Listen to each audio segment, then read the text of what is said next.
Hello दोस्तों, मेरा नाम है कृष्णा। इस लेक्चर में हम समझेंगे लाभ का पद। वेलकम टू रीडिफाइन एजुकेशन यानी कि रीडेफ एड्यू। सबसे बड़ा और सबसे अच्छा लर्निंग प्लेटफॉर्म ये बनने जा रहा है आने वाले टाइम में। इसमें हम पढ़ते हैं लाभ का पद। इसके बारे में संपूर्ण जानकारी इस लेक्चर में आपको मिलेगी। ये जो मुद्दा है, अखबारों की सुर्खियां लगातार बनता है। जैसे रिसेंटली जब आपने देखा होगा, जो आम आदमी पार्टी की सरकार है, उन्होंने न्यू दिल्ली में कुछ संसदीय सचिवों की नियुक्ति कर दी थी। तो इसके बारे में क्या क्या संवैधानिक प्राविधान हैं, क्या क्या चीज़ें हैं, उन सब चीज़ों को हम समझते हैं। तो संविधान इसके बारे में क्या कहता है? सीधे तो नहीं कहता है। अनुच्छेद 102 एक ए और 191 एक ए, ये आपका सेंटर के लिए होता है और ये आपका स्टेट राज्य के लिए होता है। सेंटर और स्टेट का अगर आपको डिफरेंस याद करना है तो सेंटर प्लस 89 आप जोड़ दो तो ज़्यादातर टाइम्स ये जो रूल है ये ट्रू होता है। आप जो स्टेट का आर्टिकल है वो ढूंढ लोगे। इसमें लाभ के पद के आधार पर क्या निर्योग्यताएं हैं, कैसे आपको उसके आधार पर डिस्क्वालीफाई किया जा सकता है, वो तो बताया गया है। लेकिन इस पद को ना तो संविधान में ही परिभाषित किया गया है, ना ही जन प्रतिनिधित्व अधिनियम 1950 या 51 जो रिप्रेजेंटेशन ऑफ पीपल्स एक्ट है उनमें भी नहीं बताया गया। उच्चतम न्यायालय में जब ये केस पहुंचा, प्रद्युत बोरदोलोई बनाम स्वप्न रॉय, जब ये वाद हुआ 2001 में, तो माननीय न्यायालय ने कुछ प्रश्नों को रेखांकित किया। उसने कहा कि अगर इन क्वेश्चंस के आंसर आप दे दो तो हम ये डिसाइड कर पाएंगे कि ये पद जहाँ कोई एक माननीय व्यक्ति बैठा है वो लाभ के पद पर है या नहीं। तो पहली चीज़ ये कि क्या वह नियुक्ति सरकार द्वारा की गई है।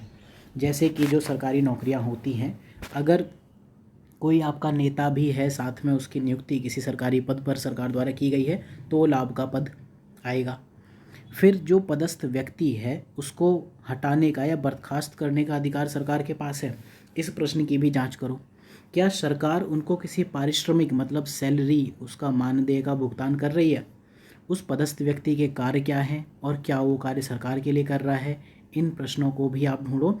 और इसके अलावा जो भी ये कार्य निष्पादित किए जा रहे हैं, इन पर सरकार का क्या नियंत्रण है, ये आप देखो।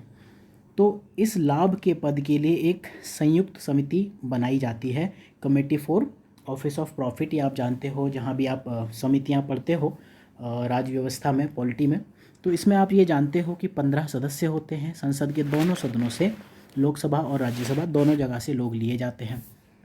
ये समिति करती क्या है? केंद्र और राज्य सरकार जो नियुक्त समितियों की संरचना है, उनकी संरचना और प्रकृति दोनों की जांच करती है और साथ में रिकमेंडेशन देती है, अनुशंसा करती है कि किन पदों पर आसीन व्यक्तियों को संसद का सदस्य बनने के लिए योग्य या निर्योग्य माना जाए। तो ये केस सोनिया गांधी के केस में भी हुआ था, नेशनल हेराल्ड केस, जब उनको संसद से त्यागपत्र देना पड़ा था। कई बार ये न्यूज़ में आता है। तो इस समिति ने लाभ के पद को परिभाषित किया है। संविधान ने तो नहीं किया, रोपा ने भी नहीं किया है, बट इस संसदीय समिति ने किया है। पहली चीज़, यदि पदस्थ व्यक्ति को कोई पारिश्रमिक मिल रहा है, कुछ पैसा मिल रहा है। दूसरा, अगर किसी निकाय में, किसी ऑर्गेनाइजेशन में कोई व्यक्ति है, उसको एक ऐसा पद मिला हुआ है जहाँ पर वो कार्यकारी, विधायी या न्यायिक, एडमिनिस्ट्रेटिव, एग्जीक्यूटिव, लेजिस्लेटिव या फिर जुडिशल पावर्स इनका यूज़ करता है। उसके पास पैसा या निधि का वितरण, भूमि का आवंटन, लाइसेंस जारी करने इत्यादि की शक्तियां हैं, या इसके अलावा वो नियुक्ति, छात्रवृत्ति आदि प्रदान करने की क्षमता रखता है। किसी को नियुक्त कर सकता है, उनको छात्रवृत्ति दे सकता है। इसके अलावा वह अपने प्रभाव का यूज़ कर सकता है। सबसे बड़ी बात यह है, इन्फ्लुएंशियल पर्सनैलिटी है। तो लाभ का पद अगर हम देखें कि क्यों अगर किसी इंसान के पास लाभ का पद है तो क्यों उसे अयोग्य ठहरा देना चाहिए, इसके बारे में कई चीज़ें हैं। सबसे पहली चीज़, ये तो शक्ति पृथक्करण के विरुद्ध है। जो concept of separation of power है उसके खिलाफ है। लाभ का पद अगर आपके पास है तो आप हमेशा इस तरह से काम करोगे कि आपके पास पैसा आता रहे। सपोज़ आप किसी कंपनी के हेड हो और आपको ही हमने मिनिस्ट्री ऑफ टेक्सटाइल्स का मिनिस्टर बना दिया, तो आप फिर इस तरह की पॉलिसीज़ बनाओगे कि आपकी जो कंपनी है उसको फ़ायदा होता रहे। तो आप स्वतंत्र रूप से अपने कार्यों का निर्वहन तो कैसे ही करोगे।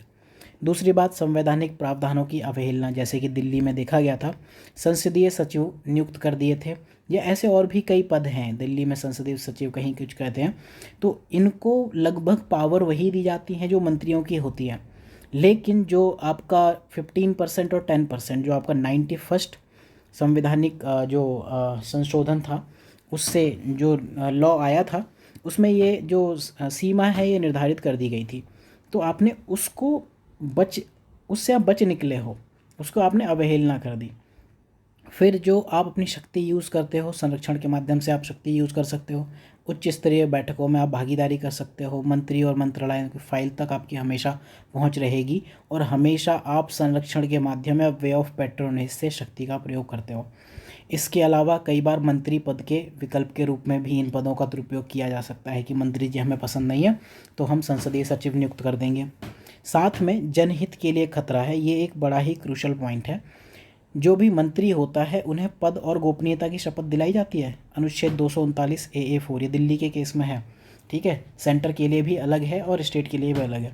लेकिन जो ये हैं जिनके पास लाभ का पद है या संसदीय सचिव हैं, इनको इस तरह की कोई शपथ तो दिलाई नहीं जाती, लेकिन इन्हें उन सूचनाओं की जानकारी तो बिल्कुल हो सकती है जो जनहित के लिए इम्पॉर्टेंट हैं, भ्रष्टाचार को बढ़ावा दे सकते हैं, या फिर राष्ट्रीय सुरक्षा यानी कि नेशनल सिक्योरिटी के लिए भी खतरा बन सकते हैं। तो ये एक बड़ी बात है। इसके अलावा जो अन्य मुद्दे हैं, जैसे आप संसद की विधायी शक्ति का स्वेच्छाचारी उपयोग कर सकते हो, निरंकुश हो सकते हो, बड़े आकार का मंत्रिमंडल, ऑन पेपर तो आपने 15% और 10% की लिमिट रखी, लेकिन सही में आपका जो मंत्रिमंडल का आकार है वो काफ़ी बड़ा हो गया, तो आप सार्वजनिक धन का दुरुपयोग कर रहे हो, संशोधन की शक्ति आपके पास है।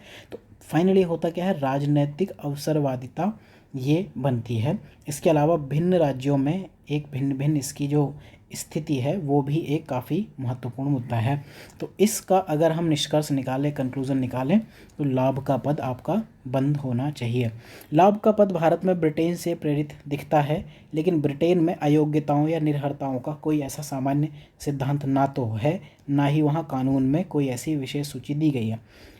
दूसरे ओर भारत में इस तरह की सामान्य निर्भरताओं का उल्लेख भी है, और संसद कानून भी बना सकती है, जैसे जो 91वां 91st कॉन्स्टिट्यूशनल अमेंडमेंट एक्ट संवैधानिक संशोधन था, उसमें कुछ अपवाद उसके थ्रू दे दिए गए। तो वे फॉरवर्ड क्या है, इसकी जो न्यायिक व्याख्याएं हैं, जुडिशल इंटरप्रिटेशन है, वो काफ़ी भिन्न भिन्न रही हैं। इस वजह से संसद की संयुक्त समिति को फाइनली ये डिसाइड करना चाहिए कि इस बात का वो निर्धारण करें कि कौन से पद नियोग्यता का आधार होंगे और कौन से नहीं होंगे।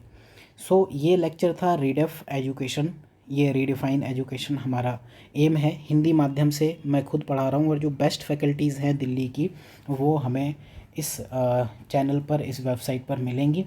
बहुत ही जल्दी रीडेफ के माध्यम से हम देश के जितने भी स्टडी चैनल्स हैं उनसे टक्कर लेने का जुनून रखते हैं। So thank you for watching. ज़्यादा से ज़्यादा इस चैनल को ज्वाइन करें, सब्सक्राइब करें और शेयर करें। मेरा नाम है Krishna. Thank you for watching.